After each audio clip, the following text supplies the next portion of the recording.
Alright, Helldivers, I went to bed last night after repeatedly getting my ass burnt to a crisp, doing my part for managed democracy, and I woke up to nothing, which was surprising.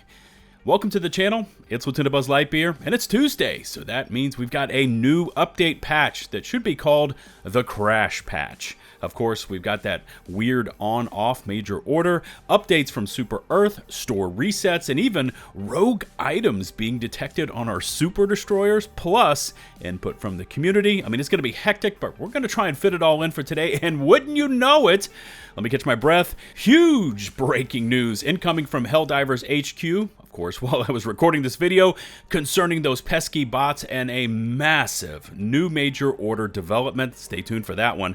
Thanks again for your awesome support. Remember to hit subscribe and ring the notifications bell to receive my daily upload alerts.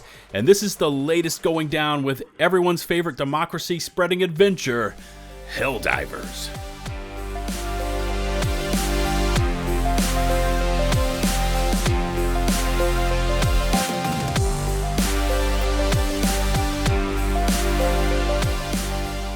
As always, chapters are up and in place in case you want to skip around, and so let's kick it off with the latest Superstore reset, which this time is set for 48 hours, and it includes the CM21 Trench Paramedic Body Armor, which I personally own and use quite a bit, especially on Hellmire, because it is a hybrid light-medium armor set with the Medkit passive for +2 stem capacity, and more importantly, 2 more seconds of stem effect duration. Don't sleep on that one. Moving along, and we've also got the FS11 Executioner helmet, the CM21 Trench Paramedic helmet, very fighter pilot-esque there, and finally, the FS11 Executioner Heavy Body Armor with, of course, Fortified for reduced recoil and 50% resistance to explosive damage. Also, just so we can kind of knock it out as part of the dailies, today's personal order is to get 100 kills with the Gatling Sentry, and this will count across your squad, which is pretty handy. Just set up 2 or 3 of these things versus those Shriekers, and you'll be done in no time. Once complete, net those 15 medals and get ready for Thursday and the new Democratic Detonation War Bond. Now, last night was, well, it was something. More on that in a moment, but when I finally logged off, we had fully liberated Kremsica and Astanu, and we're busy getting our asses charred to a crisp on Hellmire. I left with about, or just under, 7 hours to go, and there were over 220,000 active divers on Hellmire alone, which, full stop, on a Monday night is insane to see, especially after everyone kind of came off that crazy push to finish up the bots over this past weekend. Now, I think we were all a little battle weary, but lo and behold, we put our backs into it, and we really were pushing hard to help clear the way for more efficient E710 farms. But seriously, E710 farms on Hellmire, an oil farm. Oil, which is flammable, built on a planet that has continuous fire NATOs that ravage every square inch of real estate? A question so beautifully asked by this incredible Reddit post with over 16,000 upvotes. Anyways, after I logged off, after running with some of the crew from our incredible Helldivers Discord, shameless plug and link in the video description there, but we've apparently now taken it and finished up the major order? Question mark? I was a bit confused this morning, or should I say, maybe I was a bit spoiled, because we normally get some sort of dispatch from high command, right? Confirming our victory or defeat, along with instructions, maybe some lore, and usually another major order. But logging in this morning, there was nothing. No confirmation, no dispatch, and so I actually had to run over to the Helldiver Reddit to see that we had pulled it off and liberated Hellmire. Just a thought here, but if Joel really wanted to fix his name on the galaxy's most hated list, he could kick off a defense campaign on Hellmire for the next 48 to 72 hours, but he would never do that.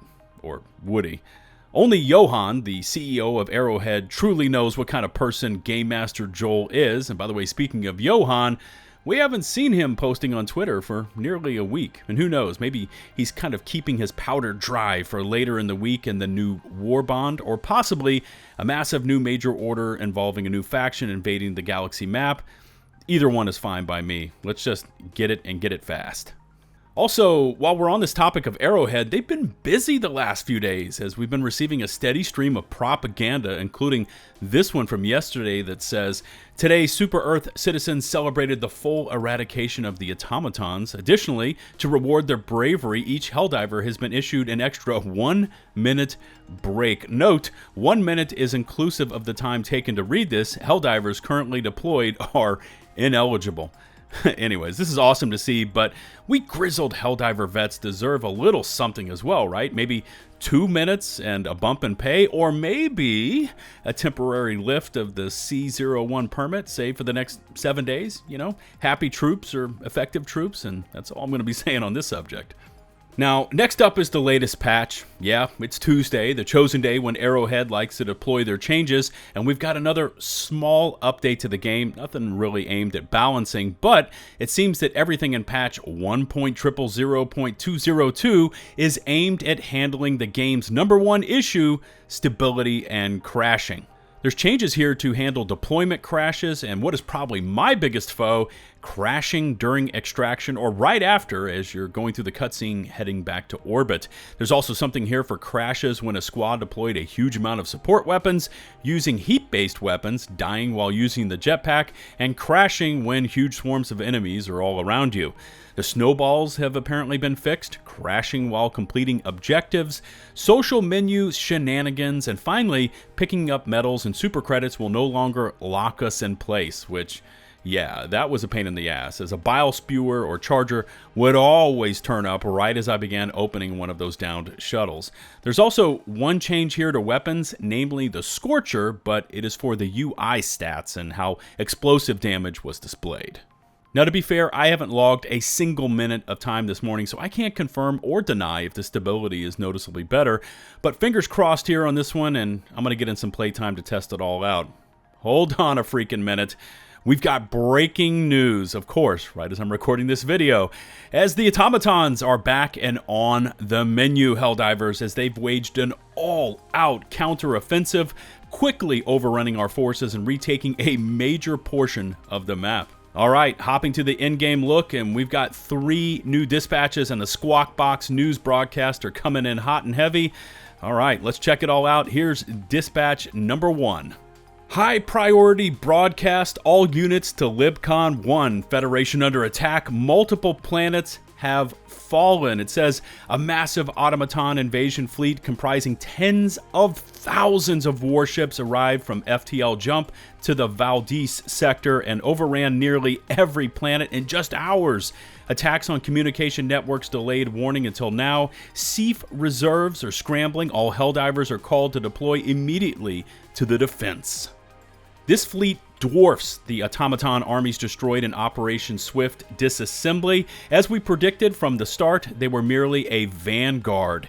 This is the automatons' true force. Where the automatons hid this fleet and what their true intentions are, those questions must be answered. The reclamation has begun. Oh, damn. It looks like some of those Helldiver community theories were spot on, baby. What we've been going up against for all these weeks has just been the appetizer for what the Automatons had in store for us. I'm rubbing my hands together. Now it's getting good. All right, let's check out the next dispatch. Oh, well, here's our confirmation that we finished up last night's major order in Terminid-controlled areas. Quote, thanks to the Helldivers, the future of humanity is bright. Procreation applications will now be considered for approval following the typical 180-day review process. Damn, 6 months wait times? That's harsh. And on to this third new dispatch, which is, wait, it's a rerun of the first one, right? Oh, okay. I guess there was a glitch in the Matrix, kind of like that mystery ship module upgrade that appeared yesterday, and then disappeared, reappeared, and disappeared, and so on. But let's head over to the galaxy map and see what kind of damage the bots have created with this one. Wow. Okay. They've taken back 3 sectors, just like that, including Cyberstan. Our new major order, which is good for the next 3 days, is to defend 5 planets successfully. This one's going to be tough. We've got Menkent, Lasath, Penta, Chort Bay, and Chuhey. I actually traveled there so the computer would say how it's pronounced, and hopefully I got it right even after that, but damn, This is wild. The bots are back and with a massive new armada, and all divers are going to be needed for this one, as Joel is really pulling out the stops to test what we're made of. I'm going to call it here for today, as we've got work to do, Helldivers. Remember to hit subscribe and ring the notifications bell to receive those daily upload alerts. All my social links can be found in the video description, including an open invite link to my official Helldiver Discord community. We need your service now more than ever, so head on over there and use our LFG areas and free voice channels to coordinate your attacks. Thank you so much to the nearly 215,000 of you for sticking around, and until the next one, this is LtBuzzLitebeer signing off.